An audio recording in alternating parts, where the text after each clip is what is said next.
Saudara-saudaraku yang terkasih di dalam Tuhan, kita mendengar adanya aksi boykot McDonald ya di berbagai negara yang mayoritas Muslim, teman-teman.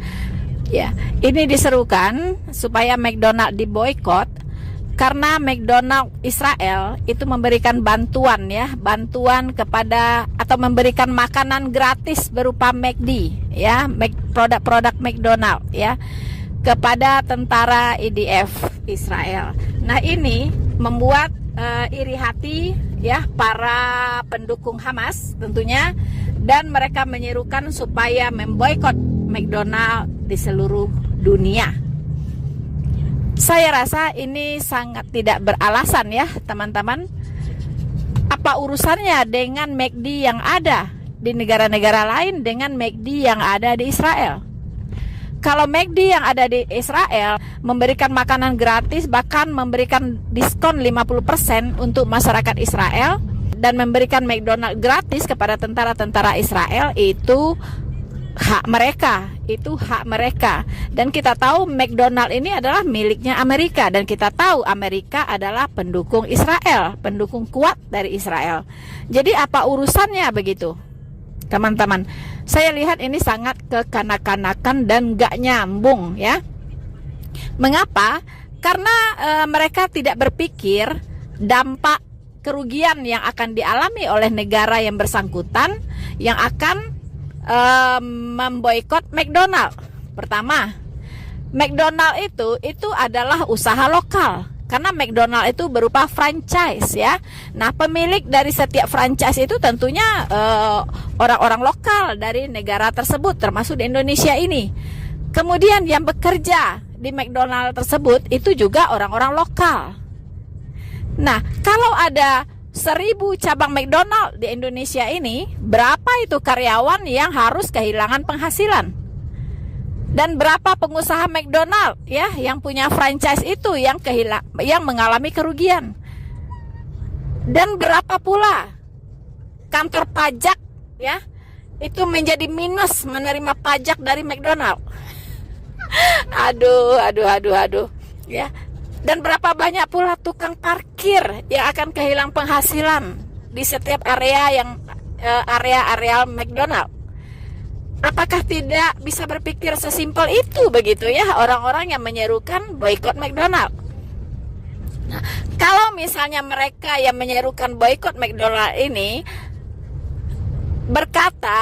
berjanji akan memberikan penghasilan pengganti kepada karyawan-karyawan McDonald dan memberikan penghasilan pengganti kepada pengusaha McDonald, silahkan kalau begitu ya, silahkan saja begitu, teman-teman ya. Tapi kalau hanya menyerukan boykot, tapi tidak mau menanggung kerugian daripada pekerja yang bekerja di McDonald dan juga kerugian daripada pengusaha McDonald itu sama saja omong kosong begitu ya.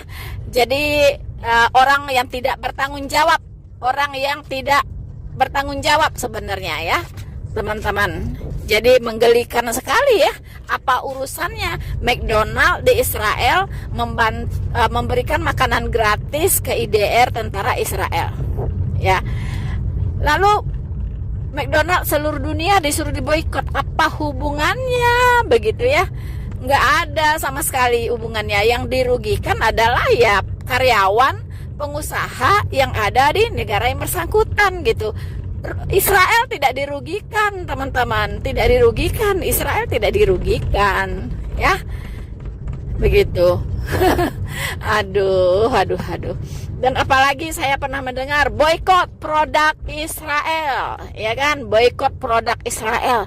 Apa mereka tidak tahu kalau semua produk Israel diboykot, maka dunia ini gelap gulita, ya, kembali ke abad ke-7, zaman kekelaman, teman-teman. Ya, tidak ada lagi internet, tidak ada lagi media sosial, Google, tidak ada, ya. Semuanya harus kembali ke zaman batu. Ke zaman batu semuanya. Mau nggak? Ya, boikot saja semua produk Israel. Kalian kembali ke zaman batu. Oke lah teman-teman ya, untuk lebih serunya kita coba melihat ya apa pendapat dari Buya Syakur tentang hal memboikot produk Israel. Karena Buya Syakur ini saya lihat adalah seorang Buya yang cukup cerdas dan berpikirnya lebih terbuka dan lebih objektif. Semoga besi menajamkan besi ya. Jadi Buya ya memang tugasnya adalah untuk mencerdaskan kaumnya ya. Oke teman-teman, kita lihat bersama-sama wejangan dari Buya Syakur tentang memboikot produk Israel. Selamat menyaksikan.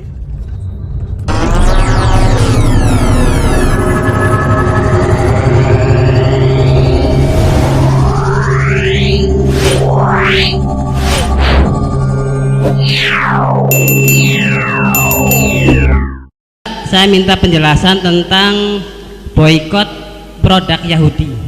Apakah benar ketika kita membeli produk-produk Yahudi berarti kita ikut membantu mereka, orang-orang Yahudi, dalam memerangi orang-orang Islam? Itu saja, terima kasih. Wassalamualaikum warahmatullahi wabarakatuh.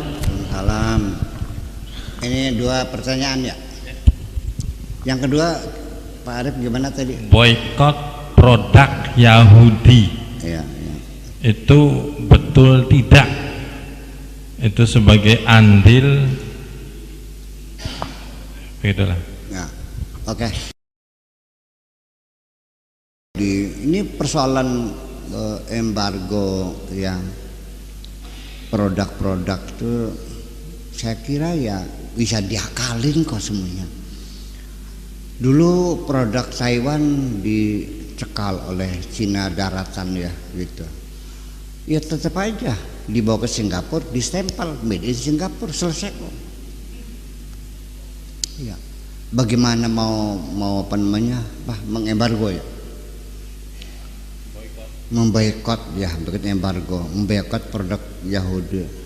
Yang Saudi Arabia saja bisanya kecukupan air berlimpah ruah, itu kan teknologi penyulingan air laut.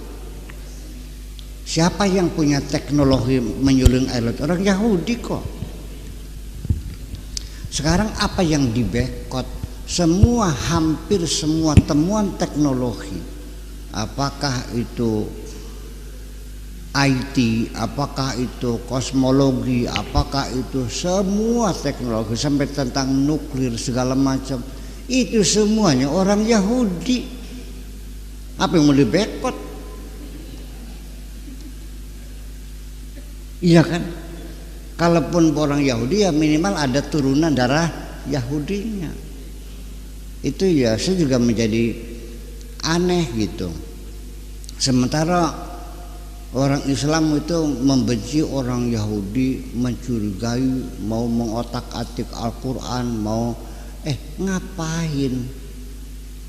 Orang Yahudi itu tidak mungkin ingin merubah-rubah Al-Quran. Sebab Al-Quran yang ada sekarang nih sudah menguntungkan orang Yahudi kok.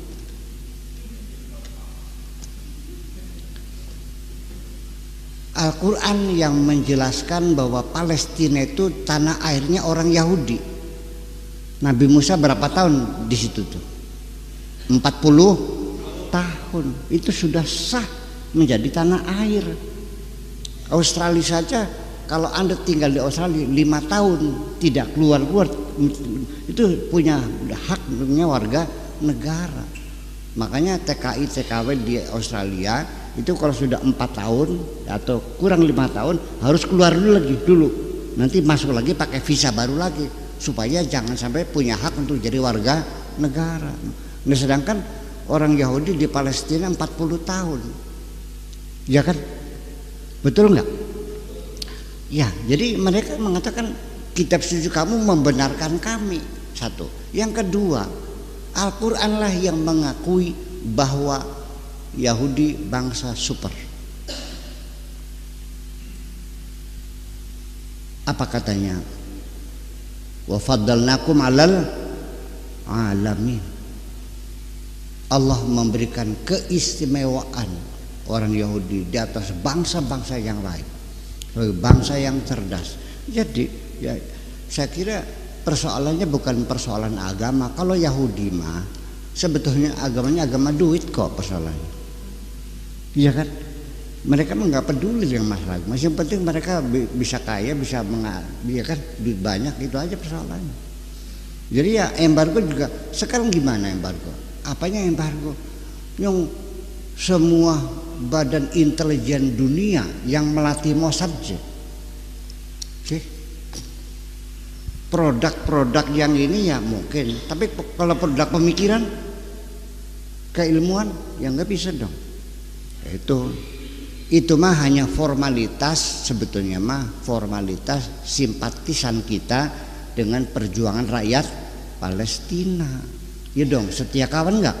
Perlu dong, gitu aja. Sampai di paspor kita ditulis ya kan, berlaku for all countries except Israel, berlaku untuk semua negara kecuali Israel. Itu di paspornya begitu. Ya, tapi tetap aja hubungan antar negara mah berjalan mulus-mulus saja kok, nggak ada masalah. Sampai Gus Dur mengatakan kan dulu pernah ada rencana buka perwakilan diplomatik ya dengan iya kan, mungkin dia berpikir praktis. Ngapain disembunyikan? Yang kerjasama terus berjalan ya diformalkan sekalian, diresmikan, terbuka, daripada kita sembunyi-sembunyi. Ya mungkin saya bisa memahami Gus Dur memilih kita jujur saja daripada kita terus bermunafik, kan begitu mungkin. Saya kira mungkin begitu. Itu jawabannya. Makasih.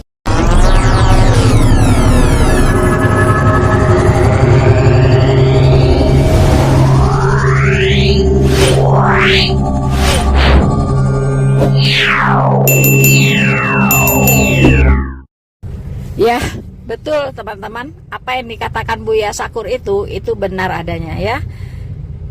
Dan memang aneh, kebanyakan dari orang-orang Indonesia ini begitu bencinya dengan Israel ya, tetapi getol memakai produknya Israel begitu. Itu setiap hari menggenggam HP, menggoogling sesuatu, itu menggunakan produknya Israel. Siapa yang penemu Google, teman-teman? Itu orang Israel. Penemuan-penemuan teknologi itu ditemukan oleh ilmuwan-ilmuwan Israel. Lalu mengapa begitu membenci bangsa Israel? Aneh kan? Kalau memang mau konsisten membenci bangsa Israel, lepaskan semua produk Israel. Begitu, ciptakan sendiri ya, ciptakan perangkat teknologi sendiri, itu baru hebat ya kan. Nah apalagi itu penemuan-penemuan Israel seperti teknologi pertanian, diam-diam pergi ke Israel belajar teknologi pertanian begitu, tapi membenci Israel, kan lucu gitu ya, lucu gitu.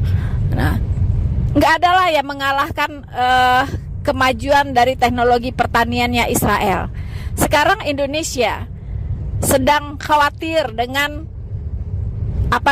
gagal panen ya, masa kekeringan ya kan. Nah ayo ke sana, ke Israel, belajar bagaimana mengubah tanah yang tandus menjadi tanah subur ya, bagaimana caranya daerah yang kekeringan menjadi daerah yang berkecukupan air. Itu belajarnya ke Israel teman-teman ya. Banyak, saya tahu sih, banyak orang-orang Indonesia itu diam-diam belajar teknologi ke Israel ya. Itulah yang dimaksud oleh Buya Syakur ini bermunafik ria ya. Mendingan bukalah hubungan dengan Israel supaya kita ini bisa maju ya, bisa banyak belajar dari Israel. Ngapain bersahabat ya dengan negara yang nggak bisa memberikan apa-apa kepada negara kita gitu, tidak ada bisa memberikan sumbangsi apapun pada kemajuan negara ini. Orang mengatakan kalau mau pintar berkawanlah dengan orang pintar ya, kalau mau kaya berkawanlah dengan orang kaya. Mengapa? Karena akan tahu bagaimana cara menjadi kaya, akan tahu bagaimana caranya menjadi pintar begitu. Kalau kita berkawannya dengan orang bodoh, lama-lama ikut bodoh. Nah teman-teman ya, nah sekian dulu video singkat kali ini. Semoga ini bisa mencerahkan kita semua. Dan janganlah ya pelihara yang namanya kemunafikan. Bersama saya Noverina Solihin, Tuhan Yesus memberkati kita semua. Maranatha.